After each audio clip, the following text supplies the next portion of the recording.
নবীজির কাছে ওই ইহুদি মহিলা শুনছে সম্পদের যাকাত দিলে ওই সম্পদ পবিত্র হয়ে যায়, ওই সম্পদ আল্লাহ তাআলা হেফাজত করে, কোনো ভালা মুসিবত খারাপি ভাবে ধ্বংস হয় না।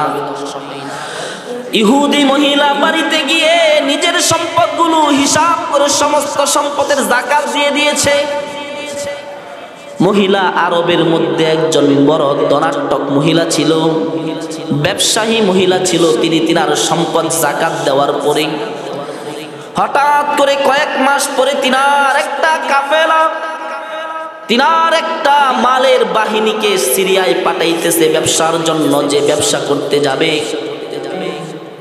এরকম ভাবে 20-30টা উটের মধ্যে তিনার সম্পদ মালগুলো ভরে রওনা হয়ে গেল সিরিয়ার দিকে। একজনকে এই জায়গার মধ্যে লিডার বানাইলো, আমির বানাইলো, যে তুমি যাও আমার এই সম্পদগুলো নিয়ে সিরিয়ায় যাও, সিরিয়ায় গিয়ে ব্যবসা করে তারপরে ফিরে আসো। ওই লোক যখন রাস্তার মধ্য দিয়ে যাইতেছে সম্পদের গুলো নিয়ে ব্যবসা করার জন্য, অনেক দূর যাওয়ার পরে হঠাৎ করেই দেখতেছে রাস্তার মাঝে তার উটগুলো অসুস্থ হয়ে গেছে। সামনের দিকে আর উটগুলো যাইতে পারে না, এতটাই অসুস্থ হয়েছে, উটগুলো জমিন থেকে আর উঠতে পারে না। তার সাথে যে অন্য অন্য দলগুলো ছিল, ওই দলগুলো সামনের দিকে চলে গেছে তাদেরকে রেখে গিয়ে। এবার কয়েকদিন পরে ওই মহিলার কানের মধ্যে খবর আসলো, মক্কা থেকে যে ওই সিরিয়ার দিকে ব্যবসার জন্য যে কয়টা কাফেলা গিয়েছিল, সমস্ত কাফেলাগুলোকে ডাকাত দল ধরে ছিনতাই করে তাদের সমস্ত সম্পদগুলো নিয়ে গিয়েছে।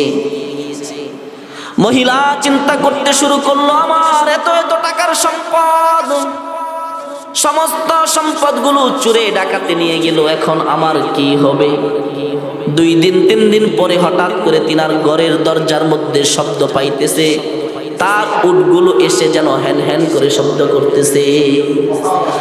মহিলা ডাক দিয়ে বলে, আমি তো খবর পেয়েছি তোমাদের সাথে অন্য অন্য যেই দলগুলো সফরের জন্য ব্যবসার জন্য গিয়েছে, তাদের সমস্ত সম্পদগুলো ডাকাত দল, চোরের দলেরা চুরি করে নিয়ে গিয়েছে, কিন্তু তোমাদের সম্পদগুলো নিরাপদে আসার, আমার কাছে ফিরে আসার কারণ কি?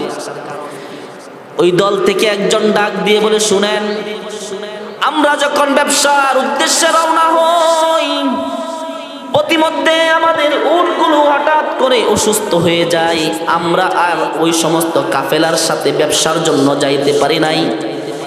আমাদের উটগুলো অসুস্থতা হয়ে যাওয়ার কারণে রাস্তার মধ্যে আমাদের উটগুলো আমরা থামাইয়া দেই, আর ওই সমস্ত বণিক দলেরা আমাদেরকে ফেলে তারা চলে যায়, যার কারণে তারা আগে যাওয়ার কারণে রাস্তার মধ্যে ডাকাত দল তাদেরকে ধরে সবকিছু ছিনতাই করে নিয়ে গেছে। আমাদের উটগুলো অসুস্থতার কারণে আমরা যাইতে পারি নাই, তাই আবার আমাদের এই মাল সম্পদ নিয়ে বাড়িতে ফিরে আসলাম। মহিলা চিৎকার দিয়ে বলে, এটা উটের কোনো কাজ না, উটের কোনো কেরামতি না, তোমরা সাক্ষী থাকো, শুনে রাখো, আমি আব্দুল্লাহর ছেলে মুহাম্মদের কণ্ঠে শুনেছি, যেই ব্যক্তি তার সম্পদের যাকাত দেয়, ওই ব্যক্তির সম্পদকে আল্লাহ তাআলা হেফাজত করে। আমি আমার সম্পদের যাকাত দিয়েছিলাম আব্দুল্লাহর ছেলে মুহাম্মদের কথা শুনে। আমি এটা বিশ্বাস করেছিলাম যে আব্দুল্লাহর ছেলে মুহাম্মদ, সে কখনো মিথ্যা কথা বলতে পারে না, তার কথা সত্য, এই কথাকে বিশ্বাস করে যাকাত দিয়েছি, যার কারণে আমার সাথী ভাইদের সমস্ত সম্পদগুলো চুরি করে নিলেও আল্লাহ তাআলা আমার সম্পদগুলোকে হেফাজত করে আমার কাছে পৌঁছে দিয়েছে। कुदरत की तमाशा है मदीने के गली में,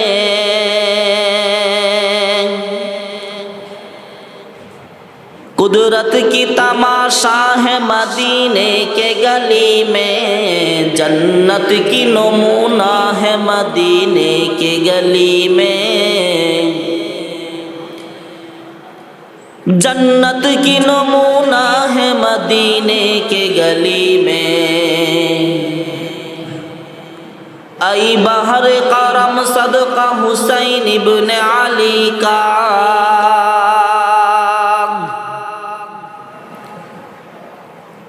आई हर करम सदका हुसैन इब्ने अली का, पियासा हो मुझे शरबत दीदार पिला दो,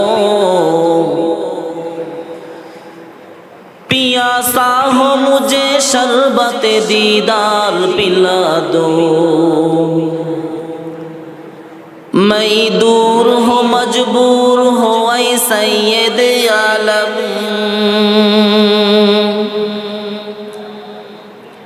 मैं दूर हो मजबूर हो ऐ सैयद आलम, दीदार दिखा दे नहीं आवाज सुना दो,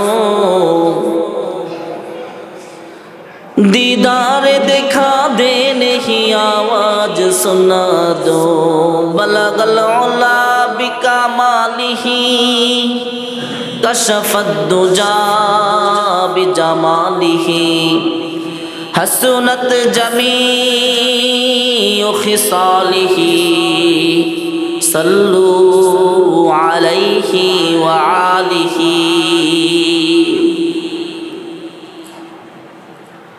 अल्हम्दुलिल्लाह, महान रब्बुल आलमीनेर दरबारे लाखो कोटी शुक्र ও সুজুদ।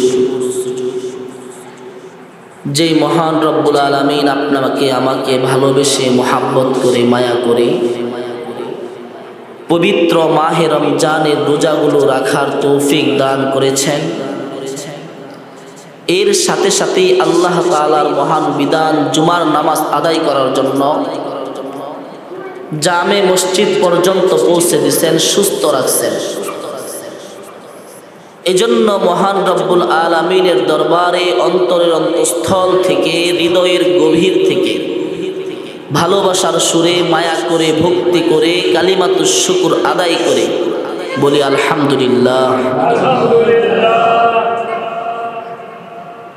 আল্লাহ তাআলার যত নিয়ামত দান করছেন, সমস্ত নিয়ামতগুলোর মধ্য থেকে সবচেয়ে বড় নিয়ামত হইল কি? সুস্থ থাকা।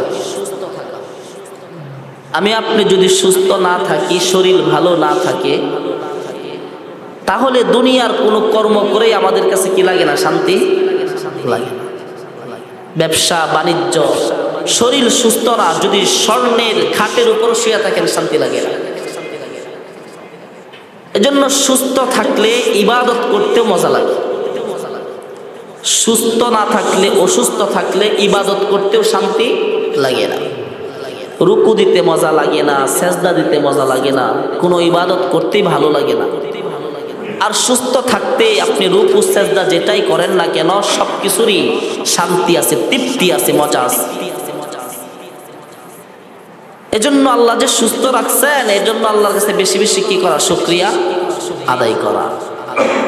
নবীজির হাদিসের মধ্যে নবীজি বলেন যে যুবককালে, যৌবনকালের ইবাদত বৃদ্ধ বয়সের ইবাদতের চেয়ে বেশি শ্রেষ্ঠ। আচ্ছা বলেন তো এর কারণ কি? এটার এক নম্বর কারণ হতে পারে যে দেখেন, বৃদ্ধ বয়সে আমি আপনি রুকু সাজদা ঠিক মতো আদায় করতে পারি না। নামাজ পড়তে যাই কষ্ট হয়, পায়ে ব্যথা, হাঁটুই ব্যথা, সেজদাটাকে একটু লম্বা দিতে পারি না, তাসবিহগুলো একটু বেশি করে তেলাওয়াত করতে পারি না। কিন্তু জোয়ান থাকতে, শরীরে শক্তি থাকতে ইবাদত করতে কি হয় না? কষ্ট। এজন্যই তো বৃদ্ধকালের ইবাদতের চেয়ে জোয়ানকালের ইবাদতের মূল্য আল্লাহর কাছে বেশি। এজন্য যুবক ভাইয়েরা বেশি বেশি জোয়ান থাকতে ইবাদত করা। আমাদের দুনিয়ার একটা রুসুম হইল যে দেখেন, আমরা টাকা পয়সা ধন দৌলত যেটাই কামাই করি না কেন, একটা সময় আছে। মানুষ বলে যে এখন জোয়ান মানুষ, এখন টাকা পয়সা কামাই না করলে কখন করব? তার মানে টাকা পয়সা কামাই করার জন্য যেই সময়টা আমরা নির্ধারণ করি, এটা হইল কি? যৌবনকাল। জোয়ান বয়সে টাকা পয়সা কামাই করার সময়, জোয়ান বয়সে যা কিছু করার করে ফেলতে হবে। ঠিক তদ্রুপ ইবাদত বন্দেগী করার সময়টাও কখন? জোয়ান বয়সে, যুবক বয়সে। দুনিয়াদারি যেভাবে জোয়ানকালে কামাই করতে হয়, আখিরাতকেও জোয়ানকালে বেশি বেশি ইবাদত করে কামাই করতে হয়। প্রিয় হাজিরিন, আল্লাহ তাআলা আমাদেরকে দুনিয়াতে পাঠাইছেন, একটা উদ্দেশ্য আছে। উদ্দেশ্য ছাড়া আমরা দুনিয়াতে কোনো বান্দা কোনো কিছু করি না। আমরাও যে দুনিয়াতে একটা কর্ম করি, কোনো একটা উদ্দেশ্য থাকে। ব্যবসা করি, ধন সম্পদ কামাই করি, এগুলোর উদ্দেশ্য আছে যে আমার সন্তান, আমার বিবি বাচ্চা এগুলো দুনিয়াতে কিভাবে ভালো থাকবে, জীবনটা সুন্দরভাবে কাটাইতে পারবে, এদের ভবিষ্যৎ কিভাবে ভালো হবে, এই উদ্দেশ্য নিয়েই কিন্তু, এই চিন্তা ফিকির নিয়েই কিন্তু আমরা আমাদের এই হায়াতকে অতিবাহিত করতেছি। যে আমার সন্তান দুনিয়াতে কিভাবে ভালো থাকবে, আমার বিবি কিভাবে ভালো থাকবে, আমার চলাফেরা খাওয়া দাওয়া বাসস্থানটা কিভাবে একটু উন্নত হবে, এই চিন্তা ফিকিরেই কিন্তু আমাদের হায়াত শেষ হইতেছে। কিন্তু এই চিন্তা ফিকির জিন্দিগিতেও আমাদের মইরা গেলেও শেষ হবে না। দেখেন আমাদের বাপ দাদা যারা ছিল তারা কি চিন্তা করছে যে আমি মইরা গেলে আমার এই বাচ্চাটি কার কাছে যাবে, কে দেখবে, আমি মইরা গেলে আমার বাড়ির কাজটা তো অসম্পূর্ণ, কে এটা সম্পূর্ণ করবে। তা আমার এই হায়াত থাকতে থাকতে সব কিছু করতে, এই সন্তানের ভবিষ্যৎ গুছাইয়া দিতে হবে, বাড়ির কাজটা কমপ্লিট করতে হবে, আমার জায়গার ঝামেলাটা মিটাইয়া যাইতে হবে। এই দুনিয়ার চিন্তা ফিকির করতে করতে কিন্তু তারাও দুনিয়া থেকে বিদায় নিচ্ছে। আবার একই রাস্তায় আমরা হাঁটতেছি, আমরাও কিন্তু এই ফিকির, এই চিন্তা করতে করতে আমাদের হায়াত শেষ হয়ে যাইতেছে। দেখেন যদি আজকে আমি আপনি মরে যাই, আমাদের দমটাই দেহ থেকে বের হয়ে যায়, যে স্ত্রী যে সন্তান আপনাকে আমাকে এত মোহাব্বত করতো, ভালোবাসতো, তারাও কিন্তু আপনার পাশে আমার সামনে বসে থাকতে ভয় পায়, যেটা লাশ, এটার সামনে বসে থাকলে ভয় লাগে। যে স্ত্রী, যে সন্তান, যে বাচ্চা, যাদের জন্য দুনিয়ার জিন্দিগিটাকে আমি শেষ করলাম, তারাও কিন্তু আমার কবরের পাশে এক সময় গিয়ে সময় হয় না যে একটু সময় নিয়ে মোনাজাত করবে, হয় না। এজন্য আমার আমল, আমার ইবাদত ওইটাই আমার প্রিয়। আমি যতটুকু দুনিয়াতে কামাই করতে পারছি ততটুকু আমার কবরে যাইবে আমার সাথে। এছাড়াও কিছু আমল আছে যেগুলো দুনিয়াতে রাইখা গেলে আমি মইরা গেলেও এটার সওয়াব পাই। যেমন আমার সন্তানটাকে যদি আমি আলেম বানাই, আলেম না হোক নেককার সন্তান বানাইছি, ভালো সন্তান বানাইছি, কোনো চুরি ডাকাতি খারাপ কাজের মধ্যে লিপ্ত না, নামাজ রোজা হক হালালি যাই না চলে, ভালো সন্তান বলে ওইরকম নেককার সন্তান দুনিয়াতে রাইখা গেলে মইরা যাওয়ার পরেও ওই সন্তান ইবাদত করলে ওই ইবাদতের একটা পার্সেন্টেজ বাবা মা কবরে গেলে পায়। সন্তান সেজদা দিবে, ওই সেজদা দিয়া যেই সওয়াব পাইছে, আপনার ওই নেক সন্তান আপনি মরে গেলেন, কবরে যাওয়ার পরে ওই সেজদা থেকে একটা অংশ আপনি পাইবেন। আবার এর বিপরীতে চিন্তা করেন, সন্তান রাইখা গেলাম যে সন্তান সবচেয়ে খারাপ, সন্তান সবচেয়ে বাজে, সে বিভিন্ন হারাম কাজের সাথে লিপ্ত। আমিও দুনিয়াতে যতদিন ছিলাম আমার সন্তানকে খারাপ কাজ থেকে ফিরায় আনতে কোনোদিন কই নাই যে বাবা তুমি এই কাজটা করো না, এটা তোমার জন্য উচিত না। কোনো সময় রাগ করি না। আমাদের সমাজের প্রচলন তো এরকম হয়ে গেছে, সন্তান ভালো কাজ করলে বাবা মা বরঞ্চ একটু অন্য চোখে দেখে, আর যদি খারাপ কাজ করে, গুন্ডামি বদমাইশি করে, নেতা খেতাদের সাথে চলে, তাহলে বাবা মা মনে করেন ওই সন্তানের পরিচয় দেয় যে চিনো আমি কার বাবা। ওইটা গুনাহগার সন্তান হইলে ওইটার পরিচয় দিয়ে নিজে একটু শান্তি পায়। বরঞ্চ সন্তান যদি দুনিয়ার জমিনে খারাপ কাজ করে থাকে, দুনিয়ার জমিনে ওই সন্তানকে বাধা দিয়ে যাইতে হবে। আল্লাহ কোরআনের মধ্যে বলেন, ইয়া আইয়ুহাল্লাযীনা আমানু কু আনফুসাকুম ওয়া আহলিকুম নারা, হে ঈমানদারগণ নিজে জাহান্নাম থেকে বাঁচো, পরিবার পরিজনকে তোমার জাহান্নামের আগুন থেকে বাঁচাও।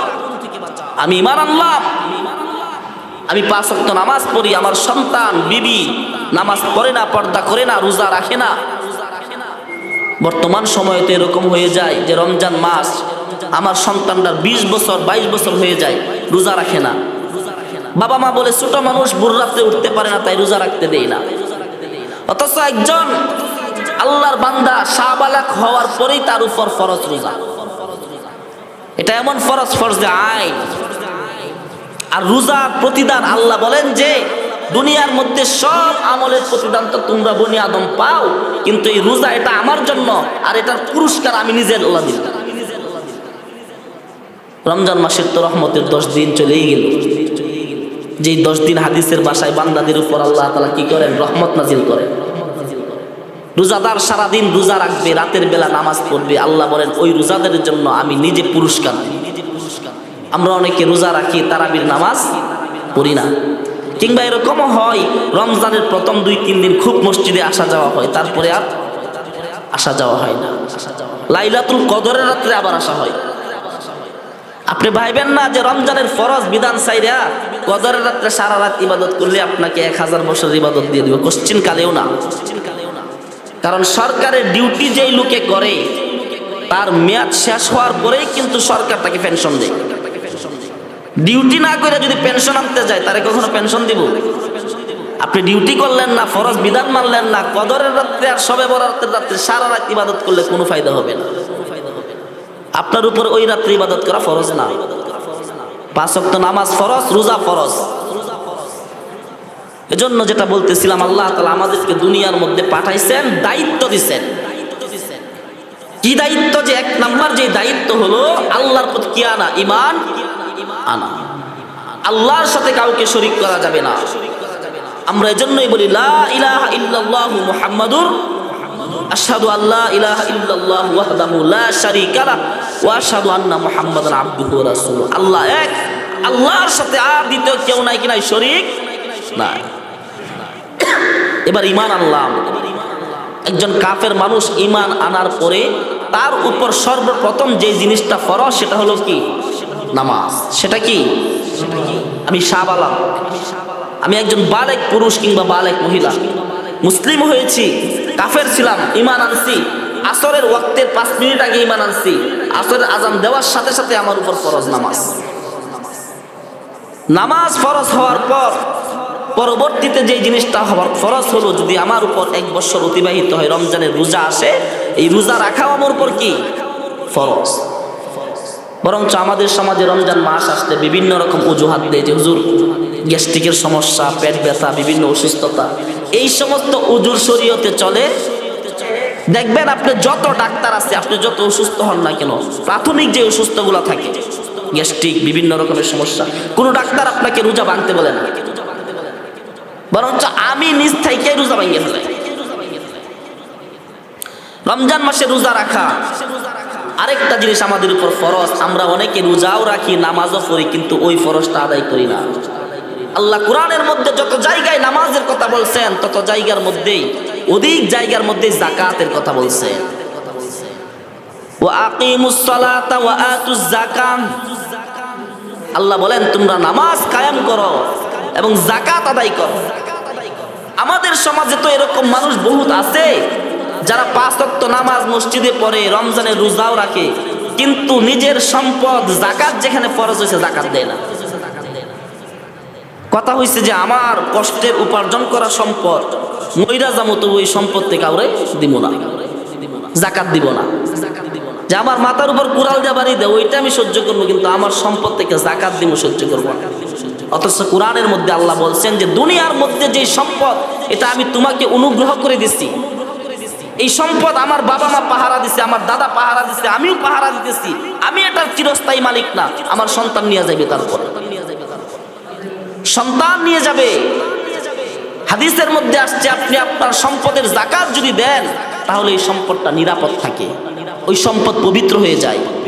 আমি আমার সম্পদের যাকাত দিলাম না, পাহাড় পরিমাণ সম্পদ বানাইলাম, বরকত হয় না। হঠাৎ করে অ্যাক্সিডেন্ট হয়ে, ব্যবসায় লস হয়ে শেষ হয়ে যায়, সামান্য অসুস্থতা হয়ে লক্ষ লক্ষ টাকা শেষ হয়ে যায়। আর প্রচলন তো এমনও আছে যে হিসাব করে যাকাত দেয় না। 5 কোটি টাকার মালিক, সে হালকা সামান্য কিছু কাপড় লুঙ্গি কিনে মানুষকে যাকাত দিয়ে দেয়। হুজুর যাকাত দিছি, যেই টাকা যাকাত আসবে এর থেকে বেশি পরিমাণ দিয়ে দিছি।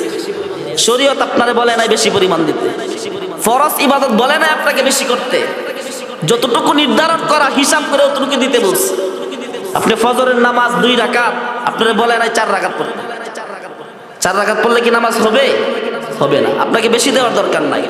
হিসাব করে সমাজের মধ্যে খুব কম মানুষ তাদের সম্পদের যাকাত দেয়। যাকাত না দেওয়ার কারণে আল্লাহর পক্ষ থেকে আযাব আসে। আল্লাহর রাসূল সাল্লাল্লাহু আলাইহি ওয়াসাল্লামের জামানায় একজন সাহাবী নবীজির কাছে ডাক দিয়া বলে, ইয়া রাসূলুল্লাহ, আমি আমার সম্পদ থেকে যদি যাকাত দেই, আল্লাহ তাআলা কি আমার সম্পদকে পবিত্র করে দিবে কিনা?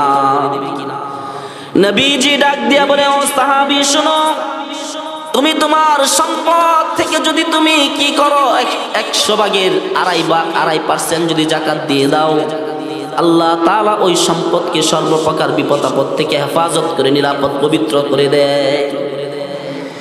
একজন ইহুদি মহিলা এই কথা শোনার পর নবীজির কাছে ওই ইহুদি মহিলা শুনছে সম্পদের যাকাত দিলে ওই সম্পদ পবিত্র হয়ে যায়, ওই সম্পদ আল্লাহ তাআলা হেফাজত করে কোনো ভালা মুসিবত খারাপি ভাবে ধ্বংস হয় না। ইহুদি মহিলা বাড়িতে গিয়ে নিজের সম্পদগুলো হিসাব করে সমস্ত সম্পদের যাকাত দিয়ে দিয়েছে। মহিলা আরবের মধ্যে একজন বড় ধনাঢ্য মহিলা ছিল, ব্যবসায়ী মহিলা ছিল। তিনি তিনার সম্পদ যাকাত দেওয়ার পরে হঠাৎ করে কয়েক মাস পরে তিনার একটা কাফেলা, তিনার একটা মালের বাহিনীকে সিরিয়ায় পাঠাইতেছে ব্যবসার জন্য, যে ব্যবসা করতে যাবে। এরকম ভাবে 20-30টা উটের মধ্যে তিনার সম্পদ মালগুলো ভরে রওনা হয়ে গেল সিরিয়ার দিকে। একজনকে এই জায়গার মধ্যে লিডার বানাইলো, আমির বানাইলো, যে তুমি যাও আমার এই সম্পদগুলো নিয়ে সিরিয়ায় যাও, সিরিয়ায় গিয়ে ব্যবসা করে তারপরে ফিরে আসো। ওই লোক যখন রাস্তার মধ্য দিয়ে যাইতেছে সম্পদের গুলো নিয়ে ব্যবসা করার জন্য, অনেক দূর যাওয়ার পরে হঠাৎ করেই দেখতেছে রাস্তার মাঝে তার উটগুলো অসুস্থ হয়ে গেছে। সামনের দিকে আর উটগুলো যাইতে পারে না, এতটাই অসুস্থ হয়েছে উটগুলো জমিন থেকে আর উঠতে পারে না। তার সাথে যে অন্য অন্য দলগুলো ছিল ওই দলগুলো সামনের দিকে চলে গেছে তাদেরকে রেখে গিয়ে। এবার কয়েকদিন পরে ওই মহিলার কানের মধ্যে খবর আসলো, মক্কা থেকে যে ওই সিরিয়ার দিকে ব্যবসার জন্য যে কয়টা কাফেলা গিয়েছিল সমস্ত কাফেলাগুলোকে ডাকাত দল ধরে ছিনতাই করে তাদের সমস্ত সম্পদগুলো নিয়ে গিয়েছে। মহিলা চিন্তা করতে শুরু করলো, আমার এত এত টাকার সম্পদ, সমস্ত সম্পদগুলো চুরে ডাকাতে নিয়ে গেল, এখন আমার কি হবে? 2 দিন 3 দিন পরে হঠাৎ করে তিনার ঘরের দরজার মধ্যে শব্দ পাইতেছে, তার উটগুলো এসে যেন হ্যান হ্যান করে শব্দ করতেছে। মহিলা ডাক দিয়ে বলে, আমি তো খবর পেয়েছি তোমাদের সাথে অন্য অন্য যেই দলগুলো সফরের জন্য ব্যবসার জন্য গিয়েছে তাদের সমস্ত সম্পদগুলো ডাকাত দল চোরের দলেরা চুরি করে নিয়ে গিয়েছে, কিন্তু তোমাদের সম্পদগুলো নিরাপদে আসার আমার কাছে ফিরে আসার কারণ কি? ওই দল থেকে একজন ডাক দিয়ে বলে, শুনেন, আমরা যখন ব্যবসার উদ্দেশ্যে রওনা হই প্রতিমধ্যে আমাদের উটগুলো হঠাৎ করে অসুস্থ হয়ে যায়, আমরা আর ওই সমস্ত কাফেলার সাথে ব্যবসার জন্য যাইতে পারি নাই। আমাদের উটগুলো অসুস্থতা হয়ে যাওয়ার কারণে রাস্তার মধ্যে আমাদের উটগুলো আমরা থামাইয়া দেই, আর ওই সমস্ত বণিক দলেরা আমাদেরকে ফেলে তারা চলে যায়, যার কারণে তারা আগে যাওয়ার কারণে রাস্তার মধ্যে ডাকাত দল তাদেরকে ধরে সবকিছু ছিনতাই করে নিয়ে গেছে। আমাদের উটগুলো অসুস্থতার কারণে আমরা যাইতে পারি নাই, তাই আবার আমাদের এই মাল সম্পদ নিয়ে বাড়িতে ফিরে আসলাম।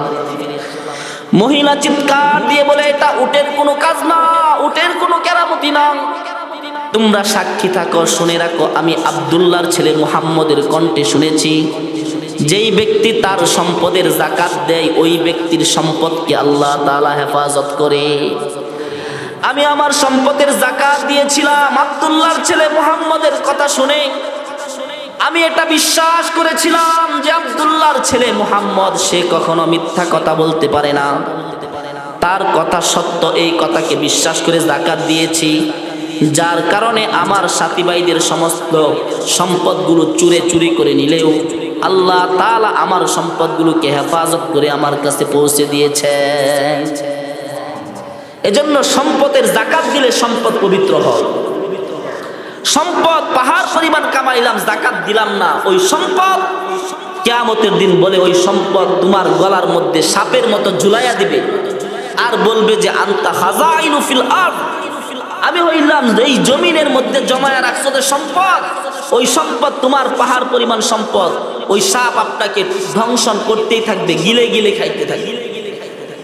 শরীয়তের নাম যে আপনার 100 টাকার থেকে 2.5 টাকা এটা আল্লাহর রাস্তায় কি করা, যাকাত দেওয়া, গরিব মিসকিনদেরকে দেওয়া। এর দ্বারা আপনার সম্পদ পবিত্রতা হয়ে গেল। এই সম্পদের যাকাত না দিলে কিয়ামতের দিন এই সম্পদ আমার গলার মধ্যে পাহাড় পরিমাণ ভাবে ঝুলাইয়া দেওয়া হবে, যার ভার আমি বহন করতে পারবো না। মুসা আলাইহিস সালাতু ওয়াস সালামের জামানায় একজন লোক ছিল কারুন। তার এত পরিমাণ সম্পদ ছিল যে কোনো কোনো তাফসিরের কিতাবের মধ্যে পাওয়া যায় যে তার যেই খাজানা ছিল, যেই সন্দুক ছিল, ওই সন্দুকগুলোর চাবি বহন করার জন্য 70টা উট লাগলো। এত সম্পদ ছিল তার। তো এই কারুনকে কিন্তু আল্লাহ তাআলা একবারে নিজের মায়া মুহাব্বত দিয়া বড় করছে। কিরকম বড় করছে? হযরতে জিবরাইল, সে কিন্তু হযরতে আজরাইল মানুষের রূহ নেই। আজরাইলকে একবার মুসা নবী জিজ্ঞাসা করছিলেন যে আজরাইল, তুমি মানুষের রূহ নেও, তোমার কি এরকম কোনো মানুষ আছে যে মানুষটাকে দেখে তোমার কষ্ট লাগছে? বলে হ্যাঁ, আমি তো মানুষের রূহ নেই, মায়া দয়া আমার ভিতরে নাই, কিন্তু 2জন মানুষকে দেখে আমার খুব মায়া লাগছে। বলে কে? বলে একজন হইল ওই ব্যক্তি যে যার মা একটা সমুদ্রের মাঝখানে একটা জাহাজ দিয়ে ভ্রমণ করতেছিল, হঠাৎ করে জাহাজটা ডুবে গেছে, আর ওই মহিলা গর্ভবতী অবস্থায় ছিল, ছোট একটা কাঠের উপর ভেসে ভেসে যাইতেছে, আর ওই কাঠের মধ্যেই তাই গর্ভ ব্যথা শুরু হয়েছে। ওই কাঠের উপরই তার বাচ্চা ভূমিষ্ঠ হয়েছে। ভূমিষ্ঠ হওয়ার সাথে সাথে ওই মহিলা মরে গেছে, বাচ্চা বাঁচতেছিল। আর ওই বাচ্চা বাঁচতে বাঁচতে বাঁচতে বাঁচতে সমুদ্রের পাড়ে আসছে। সেদিন ওই বাচ্চার কান্নার আওয়াজে আমার দিলে মায়া লাগছে। তার আরেকটা ব্যক্তি হলো ওই ব্যক্তি যে কারুনকে যখন তার মাটি চাপ দিয়ে ধরছিল আর মাটির নিচে যাইতেছিল, সেদিন তার চিৎকার শুনে আমার দিলে মায়া লাগছে।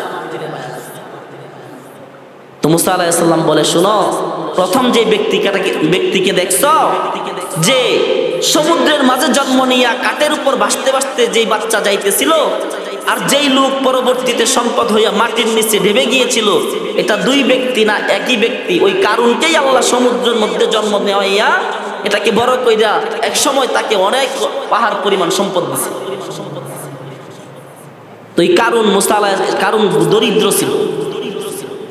মুসা আলাইহিস সালামের কাছে গিয়ে বলছিল, নবী পয়গম্বর মুসা, আপনি আল্লাহর কাছে দোয়া করেন আল্লাহ যেন আমাকে অনেক সম্পদ দেয়, আর আল্লাহ যদি আমাকে অনেক সম্পদ দেয় আমি মানুষকে এই সম্পদ কি করব, দান করব। তো নবীদের দোয়া আল্লাহর কাছে দোয়া করলে কি হইতো, কবুল হইতো। মুসা নবী দোয়া করছে, কারুনের অনেক সম্পদ হয়েছে। এবার মুসা নবী কে আল্লাহ বইলা দিছে, যাও কারুনকে গিয়ে বলো তাকে যে এত সম্পদ দিছি এই সম্পদের যাকাত দেওয়ার জন্য। মুসা আলাইহিস সালাম কারুনের কাছে গিয়ে বলতেছে, কারুন, আহসিন কামা আহসানাল্লাহু ইলাইক, আল্লাহ তোমারে দয়া করতে, মায়া করতে, এত সম্পদ দিছে, এই সম্পদ থেকে গরিব দুঃখীদের জন্য কি দাও, যাকাত দাও। কারুন বলে, যারে এই সম্পদ কামাই করতে আমার কত কষ্ট লাগছে, আমার কামাই করা সম্পদ আরেকজনকে দিব, এটা কখনোই সম্ভব না। মুসা আলাইহিস সালাম বলেন, দেখো তুমি একসময় গরিব ছিলা, দরিদ্র ছিলা, আল্লাহ অনুগ্রহ করে সম্পদ দিছে।